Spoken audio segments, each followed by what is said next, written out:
ನಮಸ್ಕಾರ ವೀಕ್ಷಕರೇ, ಅಮ್ಮನ ಕೈರುಚಿ ಚಾನಲ್ಗೆ ನಿಮಗೆಲ್ಲರಿಗೂ ಸ್ವಾಗತ. ಇವತ್ತು ಮ್ಯಾಗಿ ಬೋಂಡ ಮಾಡೋದು ಹೇಗೆ ಅಂತ ನಾನು ತೋರಿಸ್ಕೊಡ್ತಾ ಇದ್ದೀನಿ. ಇದಕ್ಕೆ ಬೇಕಾಗಿರುವ ಪದಾರ್ಥಗಳು ಹಾಗೆ ಯಾವ ರೀತಿ ಮಾಡೋದು ಅಂತ ನೋಡೋಣ ಬನ್ನಿ. ಇಲ್ಲಿ 3 ಪ್ಯಾಕೆಟ್ ಮ್ಯಾಗಿನ ತೊಗೊಂಡಿದ್ದೀನಿ. ಹಾಗೆ ಒಂದು ದಪ್ಪನೆಯ ಈರುಳ್ಳಿನ ಸಣ್ಣದಾಗಿ ಹೆಚ್ಚಿಟ್ಕೊಂಡಿದ್ದೀನಿ. ಅರ್ಧ ಕಪ್ ಆಗುವಷ್ಟು ಕ್ಯಾಪ್ಸಿಕಮ್ ತೊಗೊಂಡಿದ್ದೀನಿ ಮತ್ತು ಅರ್ಧ ಕಪ್ಪು ಕ್ಯಾರೆಟು, ಹಾಗೆ ಸ್ವಲ್ಪ ಕೊತ್ತಂಬರಿ ಸೊಪ್ಪು, 3/4 ಕಪ್ಪಷ್ಟು ಎಲೆಕೋಸು, ಹಾಗೆ ಖಾರಕ್ಕೆ ಹಸಿಮೆಣಸಿನಕಾಯಿ, 3 ಟೇಬಲ್ ಸ್ಪೂನ್ ಕಡಲೆ ಹಸಿಟ್ಟು, 3 ಟೇಬಲ್ ಸ್ಪೂನ್ ಅಕ್ಕಿ ಹಸಿಟ್ಟು ಮತ್ತು 1 ಟೇಬಲ್ ಸ್ಪೂನ್ ಆಗೋಷ್ಟು ಮ್ಯಾಗಿ ಮಸಾಲ, ಹಾಗೆ 2 ಟೇಬಲ್ ಸ್ಪೂನ್ ಆಗೋಷ್ಟು ಮೈದಾ, 1 ಟೇಬಲ್ ಸ್ಪೂನ್ ಗರಂ ಮಸಾಲ, ರುಚಿಗೆ ತಕ್ಕಷ್ಟು ಉಪ್ಪು, ಹಾಗೆ 1 ಟೇಬಲ್ ಸ್ಪೂನ್ ಅಚ್ಚ ಖಾರದ ಪುಡಿ, 1 ಟೇಬಲ್ ಸ್ಪೂನ್ ಶುಂಠಿ ಬೆಳ್ಳುಳ್ಳಿ ಪೇಸ್ಟು, ಅರ್ಧ ಹೋಳು ನಿಂಬೆಹಣ್ಣು, ಸ್ವಲ್ಪ ಕರಿಬೇವಿನ ಸೊಪ್ಪು. ಇಷ್ಟು ಪದಾರ್ಥಗಳನ್ನ ಫಸ್ಟು ರೆಡಿ ಮಾಡ್ಕೊಳ್ಳೋಣ. ಈಗ ಫಸ್ಟ್ ಬಾಣಲಿಯಲ್ಲಿ ಸ್ವಲ್ಪ ನೀರು ಕಾಯಕ್ಕಿಟ್ಟು, ನೀರು ಕಾದ ನಂತರ ಈ ಮ್ಯಾಗಿ ನಾನು 3 ಪ್ಯಾಕೆಟ್ ತೊಗೊಂಡಿದ್ನಲ್ವ, ಆ ಮ್ಯಾಗಿನೆಲ್ಲ ಇವಾಗ ನೀರಿನಲ್ಲಿ ಹಾಕಬೇಕು. ಅದು ಒಂದು 5 ನಿಮಿಷ ಬೆಂದರೆ ಸರಿ ಹೋಗುತ್ತೆ. ಇದನ್ನು ಬಿಟ್ಟು ಇನ್ನೂ ಸ್ವಲ್ಪ ಮ್ಯಾಗಿನ ನಾವು ಬೇಯಿಸ್ತಿರನೇ ಸಪ್ರೇಟಾಗಿ ತೆಗೆದಿಟ್ಕೊಂಡಿರಬೇಕು. ಏಕೆಂದರೆ ಅದನ್ನು ಲಾಸ್ಟಲ್ಲಿ ಸ್ವಲ್ಪ ಪೌಡರ್ ಮಾಡಿಕೊಂಡು ಬೋಂಡ ಮಾಡೋವಾಗ ಯಾವ ರೀತಿ ಅಂತ ಅಂದ್ಬಿಟ್ಟು ನಾನು ತೋರಿಸ್ತೀನಿ. ಅದಕ್ಕೆ ಅಂತ ಒಂದು ಮ್ಯಾಗಿ ನೀವು ಸಪ್ರೇಟಾಗಿ ಇಟ್ಕೊಳ್ಳಿ, 3 ಮ್ಯಾಗಿ ಇಲ್ಲಿ ನಾನು ಬೇಯಿಸ್ಕೊತಾ ಇದ್ದೀನಿ. ನೋಡಿದ್ರಲ್ವಾ, ಈ ರೀತಿ ನೀಟಾಗಿ ಬೇಯಿಸ್ಕೊಂಡ್ಮೇಲೆ ನೀರನ್ನೆಲ್ಲ ಸೋದಿಸ್ಬಿಟ್ಟು ಉದುರುದ್ರಾಗಿ ಈ ರೀತಿ ಆಗುತ್ತಲ್ಲ, ಇದನ್ನು ಒಂದು ಬೌಲ್ಗೆ ತೊಗೋಬೇಕಾಗುತ್ತೆ. ಈ ರೀತಿ ಒಂದು ಬೌಲ್ಗೆ ಎಲ್ಲ ತೊಗೊಂಡ್ಮೇಲೆ ಇದಕ್ಕೆ ನಾವು ಯಾವ್ಯಾವ ಪದಾರ್ಥಗಳನ್ನ ಇವಾಗ ಮಿಕ್ಸ್ ಮಾಡ್ಕೋಬೇಕು ಅಂತ ತೋರಿಸ್ತೀನಿ ನೋಡಿ. ಈ ಒಂದು ಈರುಳ್ಳಿ ನಾನು ಏನು ತೊಗೊಂಡಿದ್ದೀನೋ ಸಣ್ಣದಾಗಿ ಹೆಚ್ಚಿ ಆ ಈರುಳ್ಳಿನ ಹಾಕೋತಾ ಇದ್ದೀನಿ. ಹಾಗೆ ಅದ್ರ ಜೊತೆಗೆ ಕ್ಯಾಪ್ಸಿಕಮ್ ಕೂಡ ಹಾಕೋತಾ ಇದ್ದೀನಿ. ಮತ್ತು ಖಾರಕ್ಕೆ ನಾನಿಲ್ಲಿ 4ರಿಂದ 5 ಹಸಿಮೆಣಸಿನ್ಕಾಯಿ ತೊಗೋತಾ ಇದ್ದೀನಿ. ನಿಮಗೆ ಎಷ್ಟು ಬೇಕು ಖಾರ ಅಷ್ಟು ನೋಡಿಕೊಂಡು ಸೇರಿಸ್ಕೊಳ್ಳಿ, ಓಕೆನಾ. ಇವಾಗ ಇದ್ರ ಜೊತೆಗೆ ಅರ್ಧ ಕ್ಯಾಪ್ಸಿಕಮ್ ಕೂಡ ಹಾಕ್ತಾ ಇದ್ದೀನಿ. ಎಲ್ಲನೂ ಸಣ್ಣ ಸಣ್ಣದಾಗೆ ಹೆಚ್ಚಿಟ್ಕೋಬೇಕು, ಇದು ಬೋಂಡಕ್ಕೆ ರೆಡಿ ಮಾಡ್ಕೋತಾ ಇರೋದ್ರಿಂದ. ಹಾಗೆ ಕೊತ್ತಂಬರಿ ಸೊಪ್ಪು ಮತ್ತು ಶುಂಠಿ ಬೆಳ್ಳುಳ್ಳಿ ಪೇಸ್ಟು, 1 ಟೇಬಲ್ ಸ್ಪೂನಷ್ಟು ಶುಂಠಿ ಬೆಳ್ಳುಳ್ಳಿ ಪೇಸ್ಟನ್ನು ಈಗ ಸೇರಿಸ್ತಾ ಇದ್ದೀನಿ. ಹಾಗೆ ಗರಂ ಮಸಾಲ 1 ಟೇಬಲ್ ಸ್ಪೂನ್ ಹಾಕ್ಕೊಂಡಿದ್ದೀನಿ. ಮತ್ತು ಕ್ಯಾರೆಟ್ ನಾವಿಲ್ಲಿ ಒಂದು ಅರ್ಧ ಕಪ್ ಕ್ಯಾರೆಟ್ ತೊಗೊಂಡಿದ್ದೆ ಅಂತಂದಲ್ವ, ಇದು ಕೂಡ ತುರಿದು ತೊಗೊಂಡಿರೋದು. ಈ ಕ್ಯಾರೆಟನ್ನು ಕೂಡ ಇವಾಗ ಹಾಕೋಬೇಕು. ಖಾರಕ್ಕೆ ಅಚ್ಚ ಖಾರದ ಪುಡಿ 1 ಟೇಬಲ್ ಸ್ಪೂನು, ಹಸಿಮೆಣಸಿನ್ಕಾಯಿ 4ರಿಂದ 5 ಬಳಸಿದ್ದೀನಿ. ಅದಕ್ಕೆ ಇಲ್ಲಿ ಅಚ್ಚ ಖಾರದ ಪುಡಿ 1 ಟೇಬಲ್ ಸ್ಪೂನು ಯೂಸ್ ಮಾಡ್ತಾಯಿದ್ದೀನಿ. ಮತ್ತು Maggi masala 1 table spoon use ಮಾಡ್ತಾಯಿದ್ದೀನಿ. ನಂತರ ಇದಕ್ಕೆ 3 ಟೇಬಲ್ ಸ್ಪೂನು ಅಕ್ಕಿ ಹಸಿಟ್ಟು ಯೂಸ್ ಮಾಡ್ತಾಯಿದ್ದೀನಿ. ಅಕ್ಕಿ ಹಸಿಟ್ಟು ನಾವು 3 ಟೇಬಲ್ ಸ್ಪೂನ್ ಹಾಕಿದ್ನಲ್ವ, ಸರಿ ಪ್ರಮಾಣದಲ್ಲೇ ಕೂಡ ಕಡಲೆ ಹಸಿಟ್ಟು ಕೂಡ ತೊಗೋಬೇಕು, 3 ಟೇಬಲ್ ಸ್ಪೂನು. ಮತ್ತು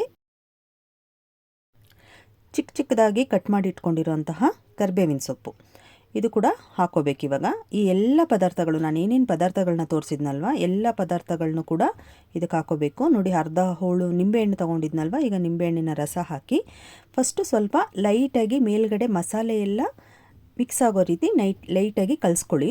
ಇದಾದ ನಂತರ ಆಮೇಲೆ ನಾವು ಇದಕ್ಕೆ ರುಚಿಗೆ ತಕ್ಕಷ್ಟು ಉಪ್ಪು ಇನ್ನೂ ಹಾಕಿಲ್ಲ ಅಲ್ವಾ, ಫಸ್ಟೇ ಮೇಲಿಂದ ಮೇಲೆ ಉಪ್ಪು ಹಾಕಿದ್ರೆ ಕರೆಕ್ಟಾಗಿ ಮಿಕ್ಸ್ ಆಗಲ್ಲ ಅಂತ ಫಸ್ಟು 1 ಮಿನಿಟ್ ಅದನ್ನು ನೀಟಾಗಿ ಕಲಿಸ್ಬಿಟ್ಟು ಆಮೇಲೆ ಅದಕ್ಕೆ ಎಷ್ಟು ಬೇಕಷ್ಟು ರುಚಿಗೆ ತಕ್ಕಷ್ಟು ಉಪ್ಪನ್ನ ಸೇರಿಸ್ಕೋಬೇಕಾಗುತ್ತೆ. ನೋಡಿ, ಇವಾಗ ನಾನು ಇದಕ್ಕೆ ರುಚಿಗೆ ತಕ್ಕಷ್ಟು ಉಪ್ಪನ್ನ ಹಾಕಿ ಈಗ ನೀಟಾಗಿ ಮಿಕ್ಸ್ ಮಾಡ್ಕೋತಾ ಇದ್ದೀನಿ. ಈ ಮಸಾಲ ಮ್ಯಾಗಿ ಎಲ್ಲ ನೀಟಾಗಿ ಮಿಕ್ಸ್ ಆಗಬೇಕು. ಮ್ಯಾಗಿ ಆಲ್ರೆಡಿ ಚೆನ್ನಾಗಿ ಬೆಂದಿರೋದ್ರಿಂದ ನಿಮಗೆ ಕ್ಲೀನಾಗಿ ಅದು ಮಿಕ್ಸ್ ಮಾಡೋವಾಗ ತುಂಬಾ ಈಸಿಯಾಗಿ ಮಿಕ್ಸ್ ಮಾಡ್ಕೋಬೋದು. ನೋಡಿದ್ರಾ, ಈ ರೀತಿ ಚೆನ್ನಾಗಿ ಅದನ್ನು ಪ್ರೆಸ್ ಮಾಡಿ ಮಾಡಿ ಮಾಡಿ ನೀಟಾಗಿ ಮಿಕ್ಸ್ ಮಾಡ್ಕೊಳ್ಳಿ. ಇದು ಬೋಂಡ ಆಗಿರೋದ್ರಿಂದ ನಿಮಗೆ ಬೋಂಡ ಒಂದು ರೌಂಡ್ ಶೇಪ್ ಕೊಡೋವಾಗ ನಿಮಗೆ ಎಲ್ಲನೂ ನೀಟಾಗಿ ಮಿಕ್ಸ್ ಆಗಿರಬೇಕು ಮಸಾಲೆ. ಆ ರೀತಿ ನೋಡಿಕೊಂಡು ಇದನ್ನು ಮಿಕ್ಸ್ ಮಾಡ್ಕೋಬೇಕಾಗತ್ತೆ, ಓಕೆನಾ. ಈಗ ನೋಡಿ, ಕರೆಕ್ಟಾಗಿ ಈ ರೀತಿ ಅದಕ್ಕೆ ಮಿಕ್ಸ್ ಮಾಡ್ಕೊಂಡು ಇಟ್ಕೋಬೇಕು. ಇದನ್ನಾದಮೇಲೆ ನಿಮಗೆ ಯಾವ ಅಳತೆ ಬೇಕೋ ಆ ಅಳತೆಗೆ ಉಂಡೆಗಳನ್ನ ರೆಡಿ ಮಾಡ್ಕೋಬೇಕು. ರೌಂಡ್ ಶೇಪಲ್ಲಿ ನಿಮಗೆ ಯಾವ ಅಳತೆ ಬೇಕೋ ಆ ರೀತಿ ನೋಡ್ಕೊಳ್ಳಿ. ದಪ್ಪ ಬೇಕಾ ಸಣ್ಣ ಬೇಕಾ ನಿಮ್ಮ ಇಷ್ಟ, ಅದು ನಿಮ್ಗೆ ಯಾವ ರೀತಿ ಬೇಕೋ ಆ ರೀತಿ ಸ್ವಲ್ಪ ಕೈಯಲ್ಲಿ ಈ ರೀತಿ ಪ್ರೆಸ್ ಮಾಡಿ ಈ ಥರ ರೌಂಡ್ ಶೇಪ್ನ ರೆಡಿ ಮಾಡಿ ಇಟ್ಕೊಬಿಡಿ. ಖಂಡಿತವಾಗ್ಲೂ ಈ ರೀತಿ ಮ್ಯಾಗಿ ಬೋಂಡ ಥರ ಮಾಡಿ ಮಕ್ಕಳಿಗೆ ಕೊಟ್ಟರೆ ಸ್ನ್ಯಾಕ್ಸ್ ತುಂಬಾ ಇಷ್ಟಪಡ್ತಾರೆ. ಮನೇಲಿರೋರು ಎಲ್ರಿಗೂ ತುಂಬಾ ಚೆನ್ನಾಗಿರುತ್ತೆ. ಈವ್ನಿಂಗ್ ಟೈಮ್ ಟೀ ಕಾಫಿ ಜೊತೆ ಕೂಡ ನೀವು ಈ ಸ್ನ್ಯಾಕ್ಸ್ನ ಯೂಸ್ ಮಾಡ್ಬೋದು. ತುಂಬ ರುಚಿಯಾಗಿ ಬರುತ್ತೆ, ಟೇಸ್ಟಿಯಾಗಿ ಬರುತ್ತೆ. ಮತ್ತು ಇದು ಎಣ್ಣೆಯಲ್ಲಿ ಕರಿಯೋದ್ರಿಂದ ನಿಮಗೆ ಬಿಟ್ಕೊಳ್ಳುತ್ತೆ ಅನ್ನೋ ಥರ ಯಾವುದೇ ರೀತಿಯಾದ ಭಯ ಬೇಡ. ನೀಟಾಗಿ ಅದು ನಾನು ಮಾಡಿ ತೋರಿಸ್ತೀನಲ್ವ, ನಿಮ್ಗೆ ಅವಾಗ ಗೊತ್ತಾಗುತ್ತೆ ನೋಡಿ ಎಷ್ಟು ನೀಟಾಗಿ ಆಗುತ್ತೆ ಅಂತ. ಸೊ ಇವಾಗ ಎಣ್ಣೆ ಕಾಯೋದಕ್ಕೆ ಇಟ್ಬಿಡೋಣ. ಎಣ್ಣೆ ಕಾಯೋದಕ್ಕಿಟ್ಟು ಅಷ್ಟರಲ್ಲಿ ನಾವಿಲ್ಲಿ ಕಡೆ ಉಂಡೆ ಎಲ್ಲ ರೆಡಿ ಮಾಡಿ ಇಟ್ಕೊಂಡ್ವಿ ಅಲ್ಲ, ಇದೆಲ್ಲ ಆದಮೇಲೆ ಇವಾಗ ಇದಕ್ಕೆ ಒಂದು ಒಂದು ಪೇಸ್ಟ್ ರೆಡಿ ಮಾಡ್ಕೋಬೇಕಾಗುತ್ತೆ ಮೈದಾ ಹಸಿಟ್ಟಲ್ಲಿ ತೆಳುವಾಗಿ ಒಂದು ಇದನ್ನು ಹದ್ದಿ ಹಾಕೋದಕ್ಕೋಸ್ಕರ. ಸೊ ಅದಕ್ಕೆ ಏನೇನು ಬೇಕಪ್ಪ ಅಂದರೆ 2 ಟೇಬಲ್ ಸ್ಪೂನಷ್ಟು ಮೈದಾ ತೊಗೊಂಡಿದ್ದೀವಲ್ವ, ಆ ಮೈದಾಗೆ ಒಂದು 1/4 ಸ್ಪೂನಷ್ಟು ಉಪ್ಪು ಮತ್ತು ಅರ್ಧ ಸ್ಪೂನಷ್ಟು ಅಚ್ಚ ಖಾರದ ಪುಡಿ, ಈ 3 ಪದಾರ್ಥಗಳು. ಇದನ್ನು ಸ್ವಲ್ಪ ನೀರು ಹಾಕಿ ನೀಟಾಗಿ ಇದು ಪೇಸ್ಟ್ ಥರ ಕಲಿಸ್ಕೋಬೇಕಾಗುತ್ತೆ ಅದನ್ನು ಡಿಪ್ ಮಾಡೋದಕ್ಕೆ ಆ ಉಂಡೆಗಳನ್ನೆಲ್ಲ. ಸೊ ನೋಡಿ ಈ ರೀತಿ ನೀಟಾಗಿ ಎಲ್ಲ ಫಸ್ಟ್ ಮಿಕ್ಸ್ ಮಾಡಿಕೊಂಡು ಸ್ವಲ್ಪ ಸ್ವಲ್ಪ ನೀರು ಹಾಕಿ ಗಂಟುಗಳಿರಬಾರ್ದು. ನೀವು ಅದನ್ನು ಮಿಕ್ಸ್ ಮಾಡೋವಾಗ ಗಂಟುಗಳಿಲ್ಲದೆ ಇರೋ ಥರ ಈ ಪೇಸ್ಟನ್ನು ರೆಡಿ ಮಾಡ್ಕೋಬೇಕಾಗುತ್ತೆ. ಸೊ ನಿಮಗೆ ಮೈದಾ ಹಸಿಟ್ಟಲ್ಲಾದರೂ ಮಾಡ್ಕೋಬೋದು ಅಥವಾ ಕಾರ್ನ್ಫ್ಲೋರಲ್ಲಾದರೂ ಮಾಡ್ಕೋಬೋದು, ಅದು ನಿಮಗೆ ಬಿಟ್ಟಿದ್ದು, ನಿಮ್ಮ ಚಾಯ್ಸು. ಯಾವುದ್ರೆಲ್ಲ ಬೇಕಾದರೂ ನೀವು ಮಾಡ್ಕೋಬೋದು. ನಾನಿಲ್ಲಿ ಮೈದಾ ಹಸಿಟ್ಟನ್ನು ರೆಡಿ ಮಾಡಿ ಇಟ್ಕೊಂಡಿದ್ದೀನಿ.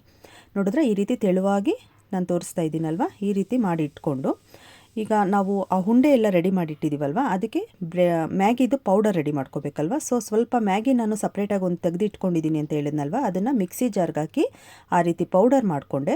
ನಂತರ ಆ ಉಂಡೆನ ಒಂದು ಸರಿ ಈ ಮೈದಾ ಪೇಸ್ಟ್ನಲ್ಲಿ ಹಚ್ಚಿ ನಂತರ ಈ ಮ್ಯಾಗಿ ಪೌಡರ್ನಲ್ಲಿ ಮಿಕ್ಸ್ ಮಾಡಿ ಈ ರೀತಿ ಉಂಡೆಗಳನ್ನಾಗಿ ರೆಡಿ ಮಾಡಿ ಇಟ್ಕೊಳ್ಳಿ. ಈಗ ಎಣ್ಣೆ ಕಾದಿದೆ ಅಲ್ವಾ, ಎಣ್ಣೆಯಲ್ಲಿ ಇವಾಗ ಅದನ್ನೆಲ್ಲ ಹಾಕ್ತಾಯಿದ್ದೀನಿ. ನೋಡಿ ಒಂದು ಚೂರು ಕೂಡ ನಿಮಗೆ ಆ ಕಡೆ ಈ ಕಡೆ ಅದು ಮ್ಯಾಗಿ ಎಲ್ಲ ಬಿಟ್ಕೋತಾ ಇದೆ, ಸರಿಯಾಗಿ ಕೂತಿಲ್ಲ ಉಂಡೆಯಲ್ಲಿ ಅನ್ನೋ ಥರ ಏನಿಲ್ಲ. ನೋಡಿ ಎಷ್ಟು ನೀಟಾಗಿ ಬೇಯ್ತಾ ಇದೆ. ತುಂಬಾ ನೀವು ತಿರ್ವಾಕೋವಾಗಲೂ ಕೂಡ ನಿಮಗೇನು ಕಲಸೋಗುತ್ತೆ, ಅದು ಪುಡಿ ಪುಡಿ ಆಗುತ್ತೆ ಅನ್ನೋ ಥರ ಯಾವುದೇ ರೀತಿಯಾದ ಭಯ ಬೇಡ, ನೀಟಾಗುತ್ತೆ. ಕರೆಕ್ಟಾಗಿ ಇದು ಯಾವ ರೀತಿ ನಾನು ಹೇಳ್ಕೊಟ್ಟಿದ್ದೀನೋ ಅದೇ ರೀತಿ ಎಲ್ಲ ತಯಾರು ಮಾಡಿಕೊಂಡು ಮಾಡಿ, ಖಂಡಿತವಾಗ್ಲೂ ತುಂಬಾ ಚೆನ್ನಾಗಿ ಬರುತ್ತೆ. ಇದು ಒಂದು ಮೀಡಿಯಮ್ ಫ್ಲೇಮ್ನಲ್ಲಿ ಬೇಯಬೇಕಾಗತ್ತೆ. ಒಂದು 5 ನಿಮಿಷ, ನೀವು 5 ರಿಂದ 6 ನಿಮಿಷ ಬೇಯಿಸ್ಕೊಂಡ್ರೆ ಸಾಕು, ಕರೆಕ್ಟಾಗಿ ಆಗುತ್ತೆ. ನೋಡಿಕೊಂಡು ಕರೆಕ್ಟಾಗಿ ಹದವಾಗಿ ಬೇಯಿಸ್ಕೋಬೇಕಾಗುತ್ತೆ. ಇದನ್ನೇ ಅಂತಲ್ಲ, ನಾವೇನೇ ಆಗಲಿ ಎಣ್ಣೆಯಲ್ಲಿ ಕರಿಯೋ ಪದಾರ್ಥಗಳೆಲ್ಲ ಗ್ಯಾಸ್ ಫ್ಲೇಮು ಮೀಡಿಯಮಲ್ಲೇ ಇರಬೇಕು. ಬೇಗ ಆಗೋಗಲಿ ಅಂತ ಹೈ ಫ್ಲೇಮ್ ಮಾಡೋಕ್ಕೆ ಹೋಗಬೇಡಿ. ಒಳಗಡೆ ಎಲ್ಲ ಏನು ಮಸಾಲೆ ಬೆಂದಿರೋದಿಲ್ಲ, ಆವಾಗ ಹಸಿ ಹಸಿ ಇರುತ್ತೆ. ಸೊ ನಿಧಾನವಾಗಿ ನೋಡಿಕೊಂಡು ಈ ರೀತಿ ಮೀಡಿಯಮ್ ಫ್ಲೇಮ್ನಲ್ಲೇ ಬೇಯಿಸ್ಕೊಳ್ಳಿ. ನೋಡಿದ್ರಲ್ವ, ನಾನಿವಾಗ ಉಂಡೆಗಳನ್ನೆಲ್ಲ ತಿರುವಾಗ್ತಾ ಇದ್ದೀನಿ. ನೋಡಿ ಒಂದು ಚೂರು ಕೂಡ ಯಾವುದು ಬಿಟ್ಕೊತಾ ಇಲ್ಲ, ಎಷ್ಟು ನೀಟಾಗಿ ಆಗ್ತಾಯಿದೆ.